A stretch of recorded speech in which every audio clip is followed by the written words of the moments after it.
అనుకొని ఇది ఉంటే కనుక బయటకు తీసేయండి. అందరం సమానమే. ఎందుకంటే ఇక్కడ చూడండి, నేను ఒక పార్టీ అఫీషియల్ కన్వీనర్. ఇది యాక్చువల్గా నేను చెప్పకూడదు, కానీ ఇక్కడ సందర్భాన్ని బట్టి అంటే ఈ గత 4 రోజుల నుంచి కొన్ని కన్వర్జేషన్స్, కొన్ని ఫీడ్బ్యాక్స్ అందుతుంది.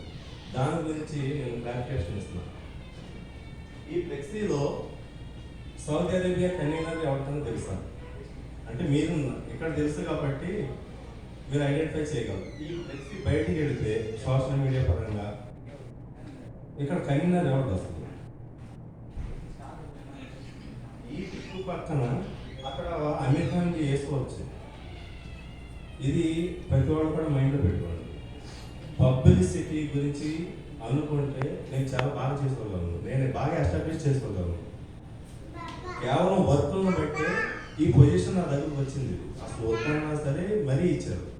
ఎందుకు అంటే అలా ఎక్కడో కార్నర్లో ఉండటం వల్ల, నేను కార్నర్లో ఉండి నా వర్క్ ముందుకెళ్ళటం వల్ల ఆ పదవులు, ఆ గుర్తింపులు అనేవి దగ్గరికి వచ్చింది. సో ఎవరికి వాళ్ళే మనం తగ్గి ముందుకి 10 మందిని పుష్ చేద్దాం.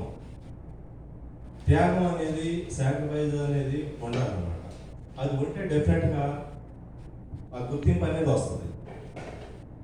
సో నాకు నేషనల్ కన్వీనర్ ఒక ఆయన అడిగాడు అనమాట నిన్న ఫోన్ చేసి, ఏంటి మీరు కనీసం ఫ్లెక్సీలో మీరు ఫుల్ పిక్ చేసుకునేది ఎలాగ, ఇది మీరు ఇన్ని ఫోటోలు పెట్టారు, ఇన్ని పేపర్ కటింగ్స్ పంపారు, ఎలా అది అని చెప్తే నేను ఒకటే చెప్పాను, అందుకనే కదా మీరు నన్ను గుర్తించారు. నేనే ముందు ఉంటే నా వెనకాల ఎవరు ఉండడు. సో నేను 10 మందిని ముందుకు వెళ్తాను, కానీ నేను వెనకాల కూర్చుంటే దానివల్ల వచ్చే లాస్ ఏం లేదు. నాకు ముందు పార్టీ గ్రోత్ అవ్వాలి.